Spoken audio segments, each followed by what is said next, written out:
Hertz Manero pierde batalla contra pareja de su hermano. ¡Acompáñenos a Santa Marta! Revelan más videos del caso Ayotzinapa.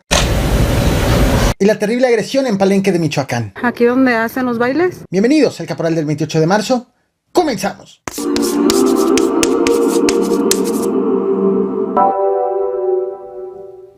La inseguridad no solamente deja huellas físicas, también deja huellas psicológicas.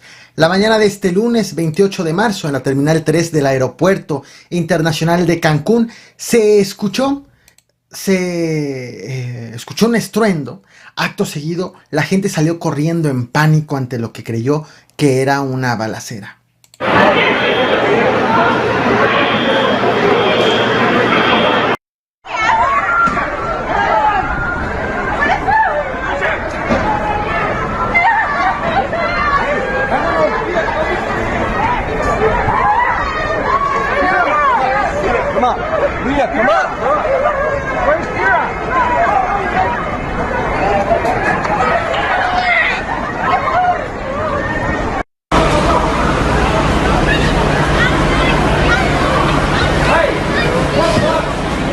El fiscal general de Quintana Roo, Óscar Montes de Oca, y la Guardia Nacional negaron que se haya tratado de una balacera, sino que fue un estruendo, según dijeron, producto de la caída de un letrero de aproximadamente 50 kilos, lo que estás viendo en pantalla, justo ubicado en la planta alta del aeropuerto. Como no detectaron indicios balísticos, como no hubo personas lesionadas, pues más tarde la misma Fiscalía Estatal informó que no inició siquiera una carpeta de investigación.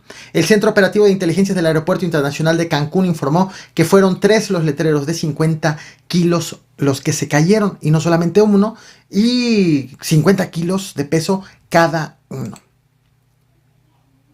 Finalmente, la Suprema Corte de Justicia de la Nación puso fin al polémico conflicto del fiscal general de la República, Alejandro Hertz Manero, con la pareja e hijastra de su hermano. La Suprema Corte ordenó la liberación inmediata de Alejandra Cuevas, quien fuera pareja del hermano del fiscal Federico. Pero, recordemos, ella fue encarcelada en octubre del 2020 por el supuesto homicidio doloso de Federico, hermano del fiscal Alejandro Hertz Manero. El caso estuvo manchado por la filtración de un audio en donde se le escuchaba al fiscal criticar un proyecto de sentencia previo al votado hoy por la Corte, en donde el fiscal asegura que hay ministros que están de su lado y critica a los que se pronuncian en contra de dejar libre a quien fuera pareja de su hermano. Un proyecto de sentencia que, por cierto, debía ser privado, no debía de ser del conocimiento del fiscal. Este lunes 28 de marzo, la Suprema Corte de Justicia de la Nación emitió este comunicado que ves en pantalla, en donde informa que Alejandra Cuevas quedó en libertad debido a que se le acusaba de algo que no está configurado como delito en el derecho penal. Así vivieron los familiares de la inculpada tras enterarse de esta noticia. Ustedes nos hubieran sepultado, mi madre nunca hubiera salido de prisión. Queremos darle las gracias a la Suprema Corte de Justicia de la Nación, a las ministras y ministros que el día de hoy han impartido justicia de manera unánime, ordenando la liberación absoluta e inmediata de nuestra madre Alejandra Cuevas Morán, y así poner fin a esta persecución de un hombre que hoy ni siquiera merece ser nombrado, porque no está del lado correcto de la historia de México. Otro caso más relevante aún fue el nuevo informe que hace unas horas ofreció el Grupo Interdisciplinario de Expertos Independientes, el GIEI, sobre el caso Ayotzinapa. No más para no olvidar, el GIEI fue traído a México ante la presión internacional para que se investigue la desaparición de los 43 normalistas, pero fue echado posteriormente por el mismo gobierno federal que lo trajo. Todo esto en el sexenio de Enrique Peña Nieto. Hace unas horas fue mostrado un video hasta ahora desconocido, no registrada en alguna investigación previa sobre el caso. Un video en donde se ve a elementos de la Marina manipulando el basurero de Cocula antes de las primeras diligencias oficiales, el mismo día en que comenzó a crearse la llamada verdad histórica con la que el gobierno del priista Enrique Peña Nieto quiso darle carpetazo al caso. La grabación es de un dron de la Marina hecha el 27 de octubre del año 2014 y se observan dos camionetas de la Marina en la parte alta del basurero. En otro momento del video se observa también que marinos han prendido fuego en la zona. En otro de los videos mostrados también se observa que la mañana del 27 de octubre del 2017 en el fondo del basurero hubo más de 40 personas, todo pues manipulando el lugar, poniendo y quitando cosas. Recordemos que el equipo argentino de antropología forense determinó que los restos que fueron encontrados allí no correspondían a los de los normalistas. El contexto de la presentación de este informe hecho por el GIEI se da luego de que los padres de los normalistas rompieron el diálogo con el actual presidente Andrés Manuel López Obrador. Habían estado teniendo reuniones de manera periódica, pero la última, que se hizo en septiembre del año pasado, fue una reunión muy tensa en donde los papás de los normalistas se lanzaron en contra del fiscal Alejandro Gertz Manero y del secretario de la Defensa Nacional Luis Crescencio Sandoval. En esa reunión el presidente respaldó a sus dos funcionarios. Por su parte también familiares del gabinete federal empezaron a acusar a los papás de los normalistas de lastimar la figura presidencial. Fue allí cuando se rompe este diálogo. Aunque las reuniones entre los papás y el presidente fueron pospuestas de manera indefinida, el presidente sí se ha reunido con los integrantes del GIEI. De hecho, se ha reunido al menos en 7 ocasiones. El video que te muestro en...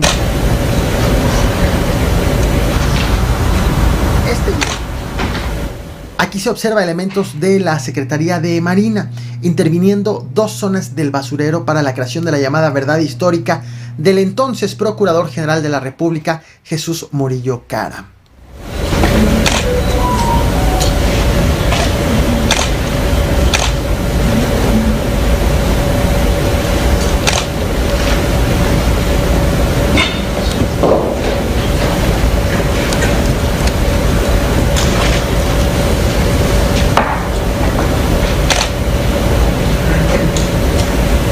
La Fiscalía General de Justicia del Estado de Michoacán aseguró que ya identificó al presunto asesino del alcalde de Aguililla, César Arturo Valencia, a quien estás viendo en pantalla en este momento, muerto a tiros el 10 de marzo pasado. Mediante un comunicado dio a conocer justo este retrato hablado, a quien identifican como Ricardo Carrillo Mendoza, alias El Alacrán, contra quien ya fue librada una orden de aprehensión.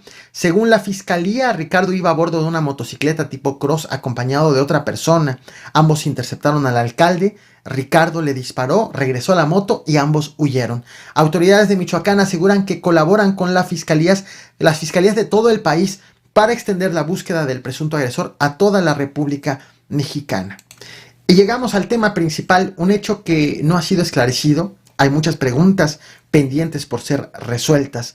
Ocurrió la noche del domingo 27 de marzo, alrededor de las 10 de la noche con 30 minutos, en un palenque clandestino que se estaba realizando en la comunidad de Las Tinajas, en el municipio de Sinapecuaro, estado de Michoacán.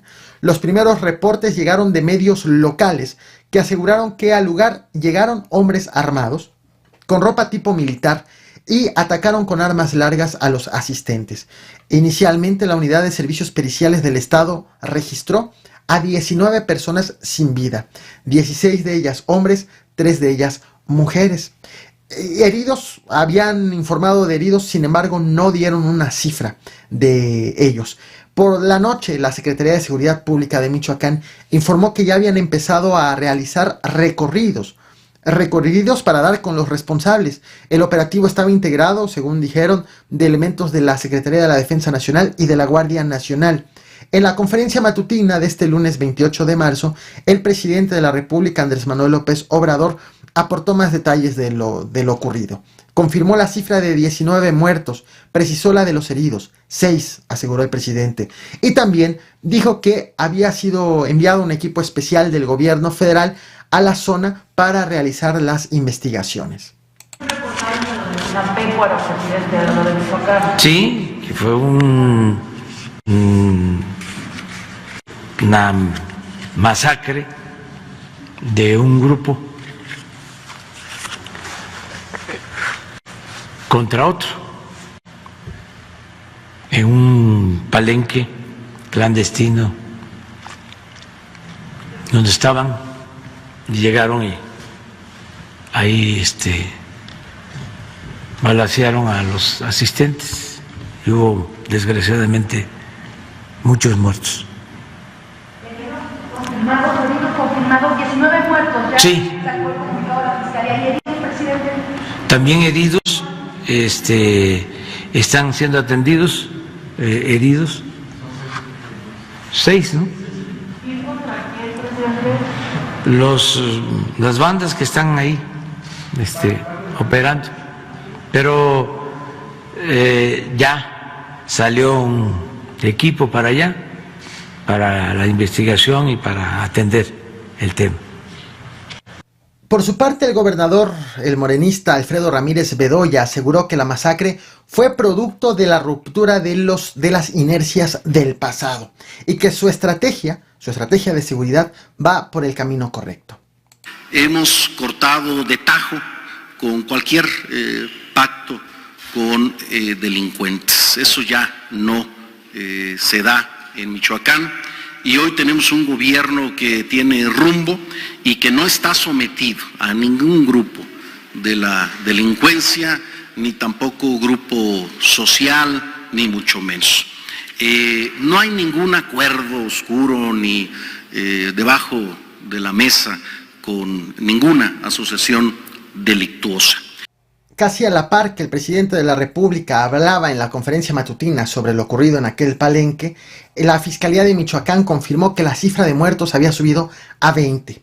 Hasta el momento ninguna autoridad ha confirmado qué grupos delictivos presuntamente están involucrados en lo ocurrido en el palenque. Lo que verás a continuación es una grabación de una vecina que escuchó, tomó las imágenes a lo lejos sobre lo que estaba ocurriendo en el palenque al momento precisamente de la agresión. Recuerda, este tipo de videos no los suele monetizar YouTube por lo delicado que son los temas. Agradezco a los miembros de este canal por hacer posible este tipo de contenido. Agradezco a todos por su apoyo con superchats, con sus likes, compartiendo, suscribiéndose a este canal. Te muestro el video, nos vemos al rato con más información. Gracias. Ay, Dios mío, Dios mío. Dios mío, hay una balacera, salida a Cámbaro, arriba del Pirul, para que nadie venga para acá arriba. Hay una balacera, aquí donde hacen los bailes. Es horrible, horrible. Siguieron ese camión. Hay mucha gente.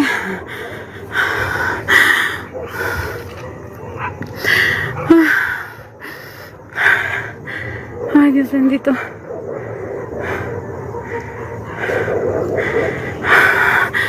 Está un camión parado. Lo fueron siguiendo. La balacera está aquí donde hacen la pelea de gallos. Es salida a Cámbaro, el Pirul para arribita, antes de llegar a las tinajas, para que nadie pase, nadie venga, se regrese, porque está horrible.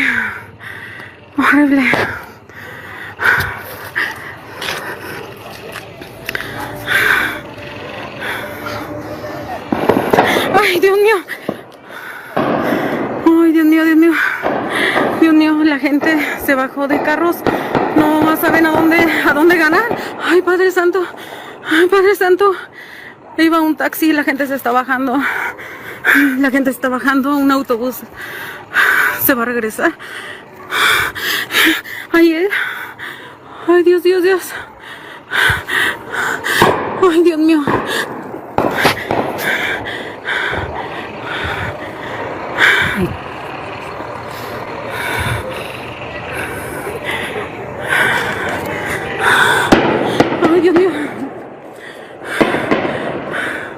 El autobús se va a aventar. Ay, no lo van a dejar pasar.